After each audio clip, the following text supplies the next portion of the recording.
At 83 years old, Margaret Ellis thought the hardest days of her life were behind her. But then her own son took her to a roadside diner, looked her in the eye, and told her she no longer belonged in his family. What happened next would leave that entire room in silence. Margaret Ellis was 83 years old when her own son looked her in the eye and made her feel like a burden. Not in private, not gently, not with the care you would hope a child might still have for the woman who raised him. But in the middle of a quiet roadside diner, over untouched coffee and the smell of warm biscuits, as if her whole life could be folded up and set aside like a bill nobody wanted to pay. And what no one in that diner realized in that moment was that a stranger sitting a few booths away had heard every word. A man in a worn leather vest. A man with a past of his own. A man who knew exactly what it sounded like when someone was being abandoned while still sitting in the room. And before that afternoon was over, Margaret's life would begin to change in a way she never could have imagined. Because sometimes, when one door closes with more cruelty than kindness, God sends help wearing the face you least expect.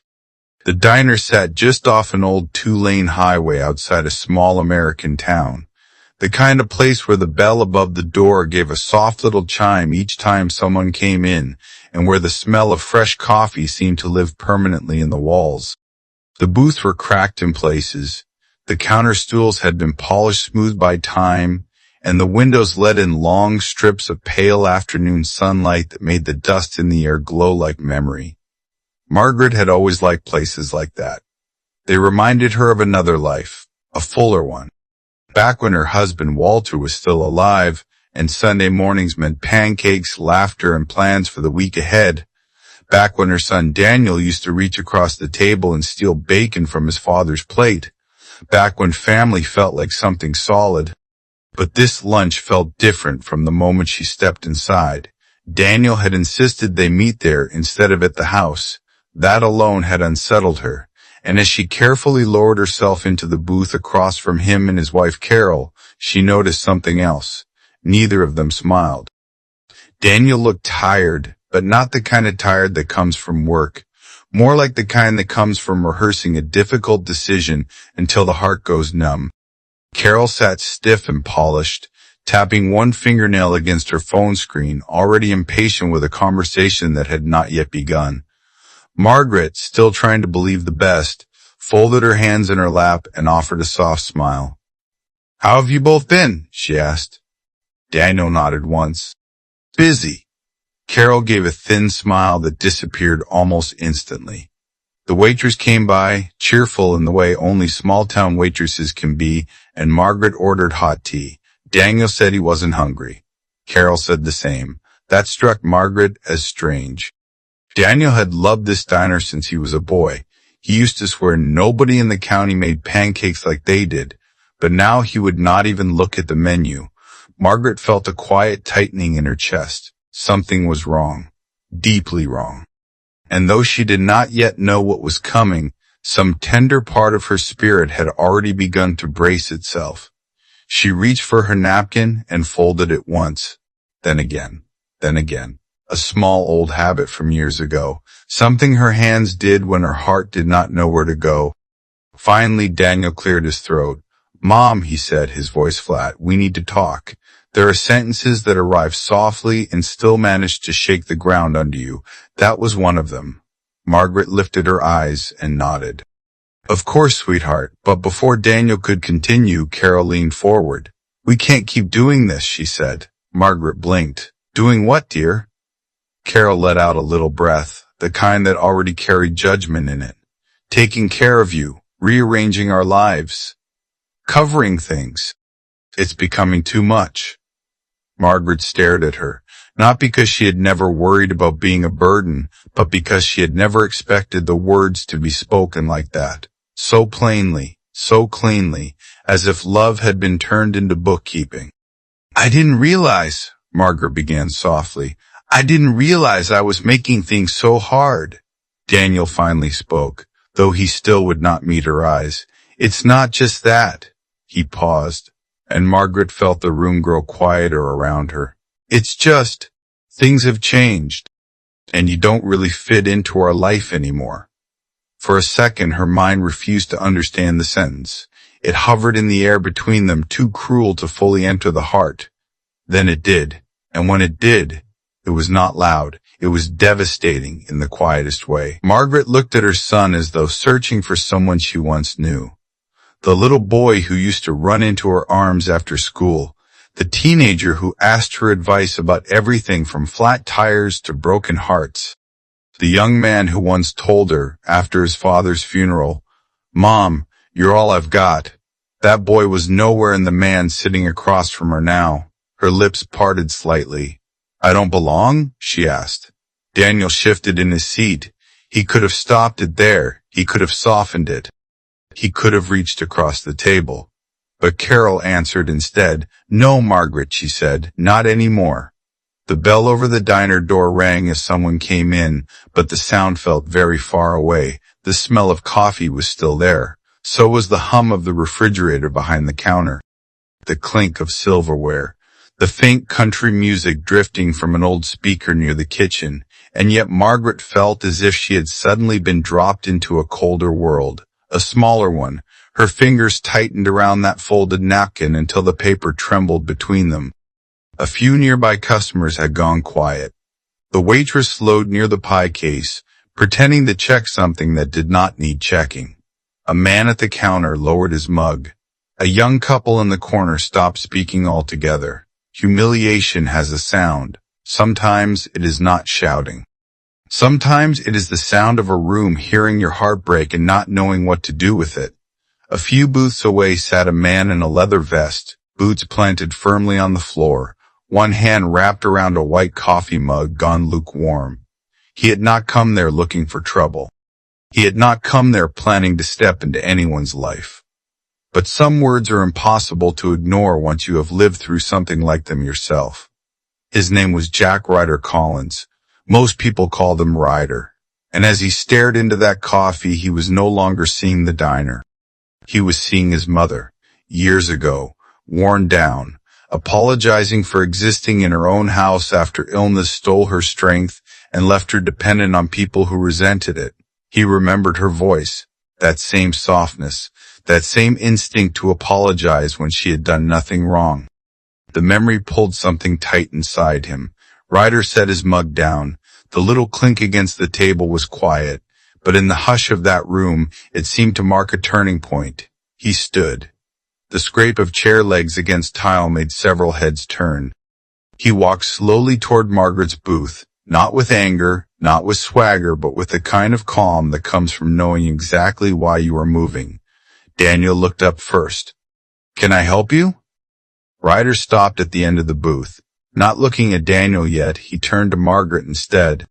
His voice, when he spoke, was low and gentle. "Ma'am," he said, "would you mind if I sat here a minute?" Margaret looked up at him, startled. There was no mockery in his face, no pity either, just steadiness, something safe. She gave the smallest nod. Ryder slid into the booth beside her. Carol stiffened. "Excuse me, this is a private conversation." Ryder turned his head only slightly. "It stopped being private when you decided to wound someone in public." The sentence was calm, but it landed. Daniel straightened. "Look, this is family business." Ryder met his eyes now. "Was," he said. "It was family business, right up until the moment you told your own mother she doesn't belong." No one in the diner moved.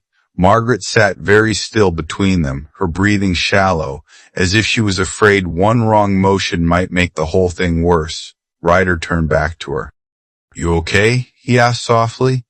And that simple question, asked with real concern, nearly undid her. I didn't mean to cause trouble," she whispered. Ryder's jaw tightened. There it was again, that reflex older people sometimes develop after too many years of being made to feel inconvenient. He shook his head. "No, ma'am," he said, "you didn't cause this." Daniel looked frustrated now, but also uneasy, as if the scene had slipped beyond his control. Carol folded her arms. "You don't know the whole story." Ryder nodded once. "You're right, I don't. But I do know there's a way to speak to people, especially the ones who loved you before you knew how to tie your own shoes. That line hit the room differently. Not flashy, just true. Margaret blinked fast and looked down. Ryder let the silence sit for a moment, then asked the question that mattered most. Do you have somewhere safe to go after this? Margaret hesitated.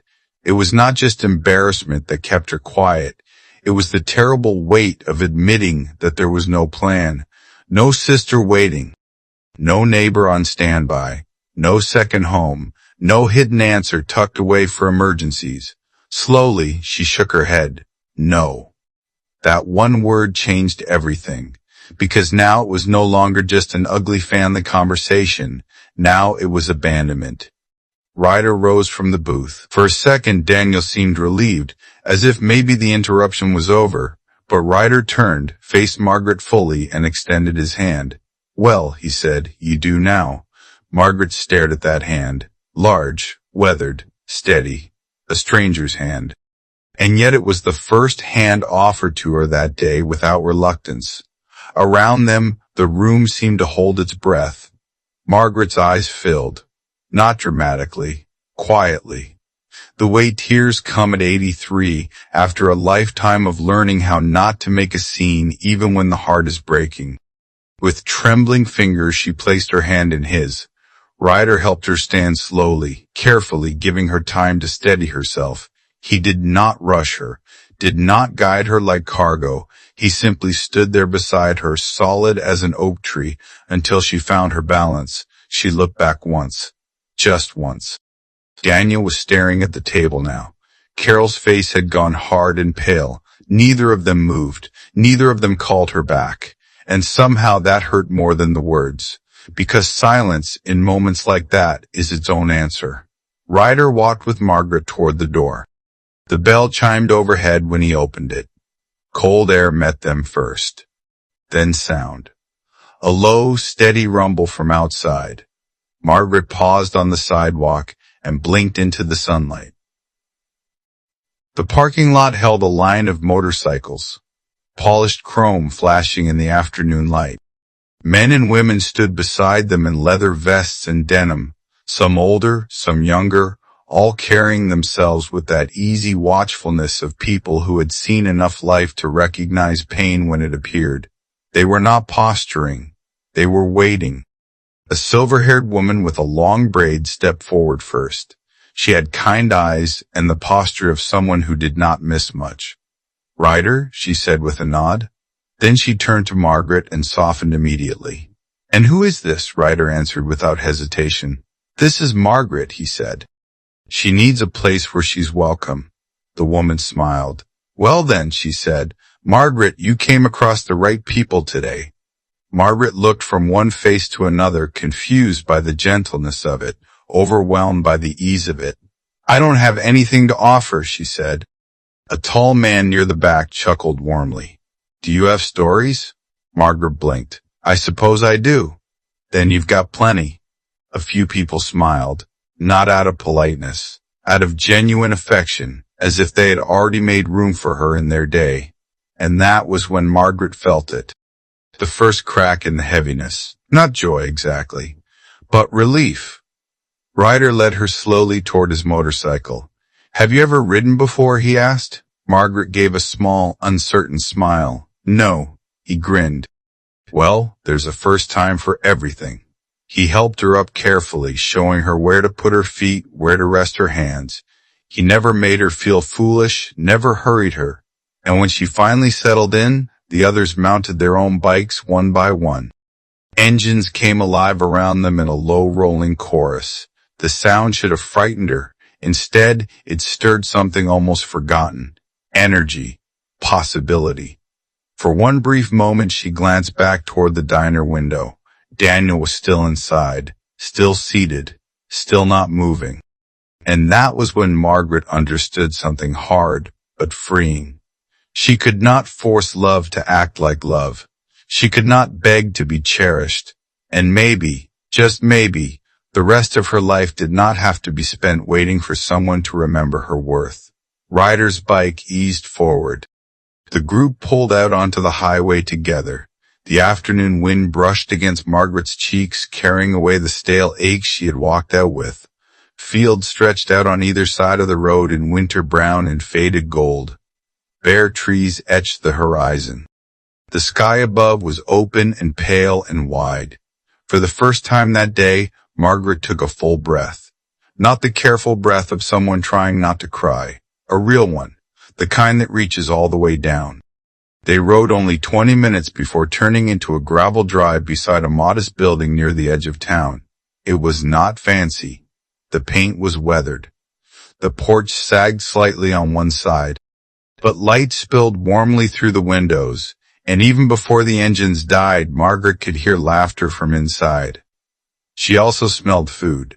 Real food. Soup, cornbread, something with onions and butter. Home, or something close enough to make the heart ache. Ryder helped her down just as carefully as he had helped her up. Inside, the building was alive. A long table ran through the center of the room. Quilts hung over the backs of chairs. A radio played softly in the corner. Someone was setting out bowls. Someone else was slicing pie. An older veteran in suspenders looked up from a checkerboard and smiled like he had been expecting company. No one stared. No one asked for explanations first. A woman near the stove simply said, "Set another place," and someone else answered, "Already on it." Margaret stood in the doorway, overwhelmed. Ryder touched her elbow lightly. "Come on in." She walked forward slowly. A steaming cup of tea was placed in front of her before she even sat down. Not because she demanded it, not because she earned it, because someone noticed, because someone cared. And as Margaret lowered herself into that chair, surrounded by people who did not know her history yet, still treated her like she mattered, something inside her that had been braced for years finally began to loosen. She looked around the room, at the warm lights, at the lined faces, at the easy kindness, at the plate of cornbread being passed toward her by a man who simply smiled and said, "You'll want the corner piece. Best one." And Margaret Ellis, 83 years old, discarded by her own son in a roadside diner, felt something she had not felt in longer than she could remember. She felt chosen, not tolerated, not managed, not shuffled aside. Chosen. And in that moment she understood a truth that many people spend a lifetime learning too late. Family is not always the people who should have stayed. Sometimes family is the people who open the door when others close it. Sometimes it is the hand that reaches for yours when you have stopped expecting one. Sometimes it is the stranger who hears your pain and refuses to let it pass unnoticed. And sometimes hope arrives, not with fanfare, but with the soft slide of a chair, a steady voice, and the words, "You do now." If this story touched your heart, take a moment today to remind someone older in your life that they still matter. Because no one should have to wonder whether they belong. And here at Echoes of Hope, we believe it is never too late for kindness, dignity, and a second beginning.